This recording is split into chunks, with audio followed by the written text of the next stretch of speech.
Temps de la fin. Veillez, priez, soyez prêts. Le Fils de l'homme viendra à l'heure où vous n'y penserez pas. L'avènement du royaume dans sa configuration finale est bien plus imminent aujourd'hui que du temps où Jésus, ayant endossé la condition humaine, hormis le péché, l'annonçait initialement sur la terre d'Israël il y a 2000 ans déjà. Il disait: le temps est accompli et le royaume de Dieu est proche, repentez-vous et croyez à la bonne nouvelle. Marc 1,15, il leur dit: il faut aussi que j'annonce aux autres villes la bonne nouvelle du royaume de Dieu, car c'est pour cela que j'ai été envoyé. Luc 4,43. Le concept de vigilance et l'attitude vitale auquel il renvoie revêtent un caractère eschatologique certain dans le message de Jésus, dont l'une des visées essentielles est de susciter chez le pécheur une prise de conscience spirituelle par repentance, conversion, régénération, sous la conduite de l'Esprit Saint, face à la crise paroxystique des temps de la fin, prélude à l'avènement définitif et décisif du royaume de Dieu. Alors on verra le Fils de l'homme venant sur une nuée, avec puissance et une grande gloire. Quand ces choses commenceront à arriver, redressez-vous et levez votre tête, parce que votre délivrance approche. Luc 21, 27, 28. Cela importe d'autant plus que vous savez en quel temps nous sommes. C'est l'heure de vous réveiller enfin du sommeil, car maintenant le salut est plus près de nous que lorsque nous avons cru. La nuit est avancée, le jour approche. Dépouillons-nous donc des œuvres des ténèbres et revêtons les armes de la lumière. Romains 13, 11, 12. Dans un tel contexte de crise finale, l'homme avisé est celui qui reçoit activement Jésus comme sauveur, maître et seigneur, intériorisant l'intégralité de son enseignement, hors de tout éclectisme ou syncrétisme, avec totale reconnaissance de son absolue et infaillible autorité, et pleine connaissance de son expression, de l'impérative, souveraine et exclusive volonté divine. Le ciel et la terre passeront, mais mes paroles ne passeront point. Luc 21, 33. Après avoir autrefois, à plusieurs reprises et de plusieurs manières, parlé à nos pères par les prophètes, Dieu, dans ces derniers temps, nous a parlé par le Fils qu'il a établi héritier de toutes choses, par lequel il a aussi créé le monde. Hébreux 1, 1, 2. Cet homme avisé se distingue par une prise de position déterminée et l'expression de conduites pertinentes et cohérentes face à la crise paroxystique globale des temps de la fin, dont il discerne la trame, les contours et les impacts spirituels au sein d'une génération hypnotisée par une culture transgressive, sublimée et rationalisée. À l'inverse, l'homme insensé, captif d'une existence tissée d'imprudence, de légèreté et d'insouciance séculière, négligeant les précieuses instructions divines de prise en compte et de mise en pratique de la parole révélée, inconscient du danger que recèle une telle déficience, ne perçoit ni n'anticipe l'inexorable précipitation des événements dramatiques de la crise finale. Ceux qui me disent « Seigneur, Seigneur » n'entreront pas tous dans le royaume des cieux, mais celui-là seul qui fait la volonté de mon Père qui est dans les cieux. Plusieurs me diront en ce jour-là, « Seigneur, Seigneur, n'avons-nous pas prophétisé par ton nom? N'avons-nous pas chassé des démons par ton nom? N'avons-nous pas fait beaucoup de miracles par ton nom? » Alors, je leur dirai ouvertement, « Je ne vous ai jamais connus. Retirez-vous de moi, vous qui commettez l'iniquité. » Matthieu 7, 21, 23. C'est pourquoi quiconque entend ces paroles que je dis et les met en pratique sera semblable à un homme prudent qui a bâti sa maison sur le roc. La pluie est tombée, les torrents sont venus, les vents ont soufflé et se sont jetés contre cette maison. Elle n'est point tombée parce qu'elle était fondée sur le roc. Mais quiconque entend ces paroles que je dis et ne les met pas en pratique sera semblable à un homme insensé qui a bâti sa maison sur le sable. La pluie est tombée, les torrents sont venus, les vents ont soufflé et ont battu cette maison. Elle est tombée et sa ruine a été grande. Matthieu 7, 24, 27. L'ensemble des avertissements solennels lancés par Jésus concernant les gravissimes risques et dangers eschatologiques encourus par les détracteurs de sa parole ou les auditeurs oublieux de leur obligation d'application de celle-ci à toutes les circonstances particulières et générales de l'existence, condition de son efficacité, se situe dans le cadre d'un enseignement comprenant deux volets complémentaires, la mission officielle assignée aux mandataires et la venue du maître impliquant reddition des comptes de leur part.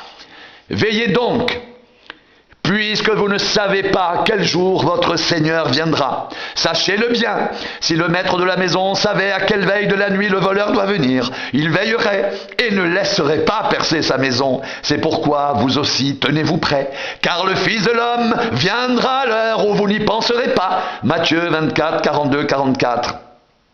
Quel est donc le serviteur fidèle et prudent que son maître a établi sur ses gens pour leur donner la nourriture au temps convenable? Heureux ce serviteur que son maître à son arrivée trouvera faisant ainsi. Je vous le dis en vérité, il l'établira sur tous ses biens.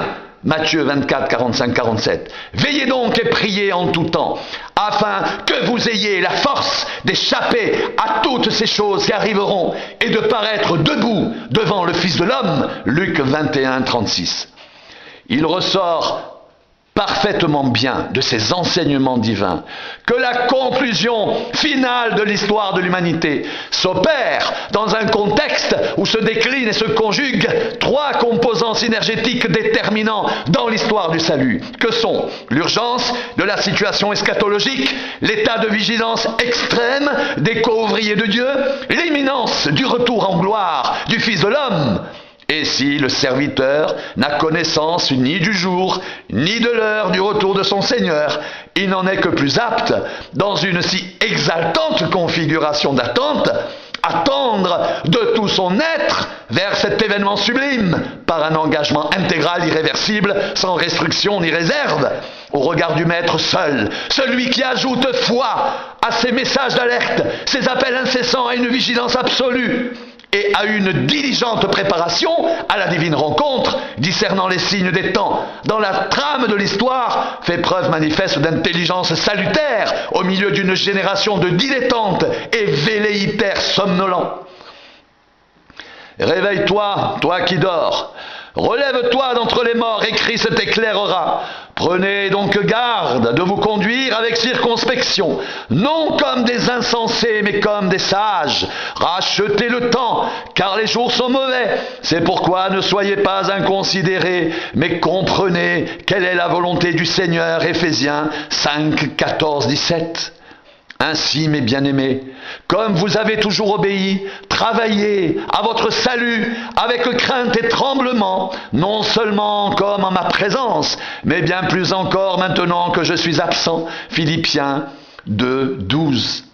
La vie entière du disciple vigile est empreinte d'une inextinguible aspiration d'accomplissement de la volonté du Maître et de la mission personnelle qu'il lui a confiée dans une authentique ouverture de l'être aux sollicitations et communications de l'Esprit Saint révélateur, instructeur, consolateur et dispensateur des dons indispensables à l'édification de la communauté messianique et à l'avancement du royaume de Dieu. Mais le consolateur, l'Esprit Saint, que le Père enverra en mon nom, vous enseignera toutes choses et vous rappellera tout ce que je vous ai dit. Jean 14, 26. Il y a diversité de dons, mais le même Esprit. Diversité de ministères, mais le même Seigneur. Diversité d'opérations, mais le même Dieu qui opère tout en tous. Or, à chacun, la manifestation de l'Esprit est donnée pour l'utilité commune. 1 Corinthiens 12, 4, 7. Un seul et même Esprit opère toutes choses, les distribuant à chacun en particulier comme il veut. 1 Corinthiens 12, 11. À l'opposé, celui qui dort pêche et cultive un état de faiblesse qui le fera succomber au temps de la grande crise eschatologique et de l'assaut final et impitoyable de Satan. Veillez et priez afin que vous ne tombiez pas en tentation. L'esprit est bien disposé, mais la chair est faible. Marc 14, 38. Au reste, fortifiez-vous dans le Seigneur. Et par sa force toute puissante, revêtez-vous de toutes les armes de Dieu afin de pouvoir tenir ferme contre les ruses du diable. Car nous n'avons pas à lutter contre la chair et le sang, mais contre les dominations, contre les autorités, contre les princes de ce monde de ténèbres, contre les esprits méchants dans les lieux célestes. C'est pourquoi prenez toutes les armes de Dieu afin de pouvoir résister dans le mauvais jour et tenir ferme après avoir tout surmonté. Éphésiens 6, 10, 13. Attitude de vigilance facteur d'unification de la vie spirituelle. L'attitude requise par Jésus au moyen de cette injonction « veillez » est celle qui conserve intègre la parole de Dieu, combattant le juste combat de la foi dans la toute puissance du Saint-Esprit, livrant une fervente et ardente bataille pour son triomphe définitif au sein d'une humanité happée par une virulente crise mimétique, systémique, transgressive de l'ordre créationnel sans précédent dans l'histoire du monde. Bien-aimés, comme je désirais vivement vous écrire au sujet de notre salut commun, je me suis senti obligé de le faire afin de vous exhorter à combattre pour la foi qui a été transmise aux saints une fois pour toutes. Jude 1,3. Le commandement que je t'adresse, Timothée, mon enfant, selon les prophéties faites précédemment à ton sujet, c'est que d'après elles, tu combattes le bon combat en gardant la foi et une bonne conscience. Cette conscience, quelques-uns l'ont perdue et ils ont fait naufrage par rapport à la foi. 1 Timothée 18, 20.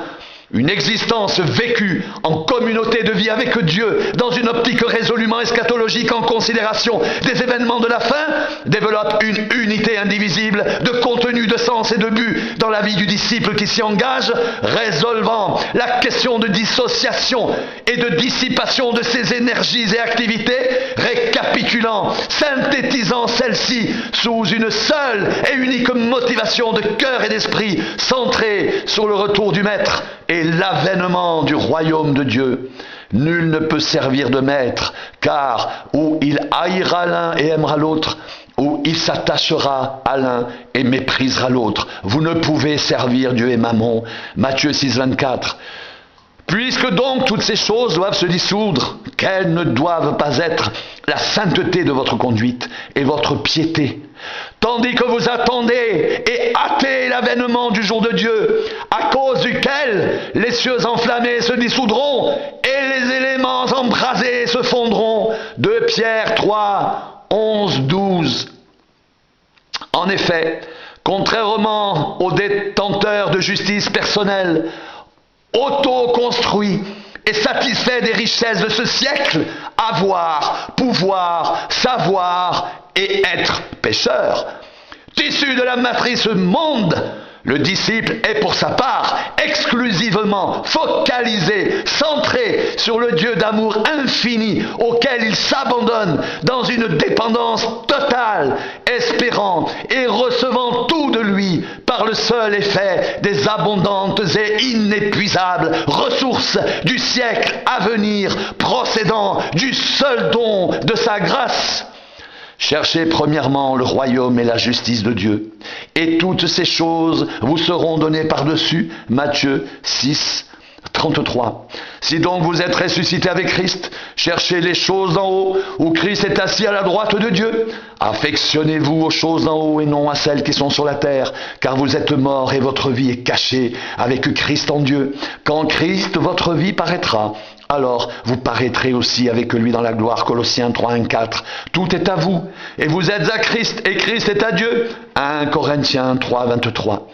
La référence et l'appartenance au royaume de Dieu, dont peut légitimement se revendiquer le disciple régénéré, sont la conséquence de son identification à Christ dans sa mort, sa résurrection et sa glorification. La constitution dans la filiation eschatologique, par pure grâce, promeut l'enfant de Dieu à un niveau de réalité et conscience inédit, où toutes les antiques formes de valeurs cognitives et comportementales de l'ancien monde s'abolissent face aux valeurs pneumatiques transcendantes, messianiques de la nouvelle et éternelle création. La prédication de la croix est une folie pour ceux qui périssent, mais pour nous qui sommes sauvés, elle est la puissance de Dieu. Aussi est-il écrit, je détruirai la sagesse des sages, j'anéantirai l'intelligence des intelligents. 1 Corinthiens 18, 21. Où est le sage, où est le scribe, où est le disputeur de ce siècle? Dieu n'a-t-il pas convaincu de folie la sagesse du monde? Car puisque le monde avec sa sagesse n'a point connu Dieu dans la sagesse de Dieu, il a plu à Dieu de sauver les croyants par la folie de la prédication. 1 Corinthiens 20, 21. Ceci rend compte des raisons pour lesquelles les initiatives, actions, réalisations, la vie entière des disciples relève exhaustivement de l'ordre du miracle dans lequel tout est perçu et exprimé à partir et en fonction du futur, sur le fondement d'une rédemption parfaitement accomplie, mais encore à venir à parachever dans ses implications et déploiements ultimes. Dans cette perspective, l'impératif stratégique de vigilance est correctement identifié par les disciples, non comme un code stéréotypé de prière et de rites récurrents, mais comme une orientation fondamentale, dynamique de toutes les potentialités de l'être nouveau, configuré à l'image de Christ, sur l'imminence du royaume et la centralité de la volonté souveraine de Dieu. Voyez quel amour le Père nous a témoigné pour que nous soyons appelés enfants de Dieu, et nous le sommes. Si le monde ne nous connaît pas, c'est qu'il ne l'a pas connu. 1 Jean 3,1. Bien-aimés, nous sommes maintenant enfants de Dieu, et ce que nous serons n'a pas encore été manifesté, mais nous savons que lorsque cela sera manifesté, nous serons semblables à lui, parce que nous le verrons tel qu'il est. Quiconque a cette espérance en lui se purifie comme lui-même est pur. 1 Jean 3, 2, 3.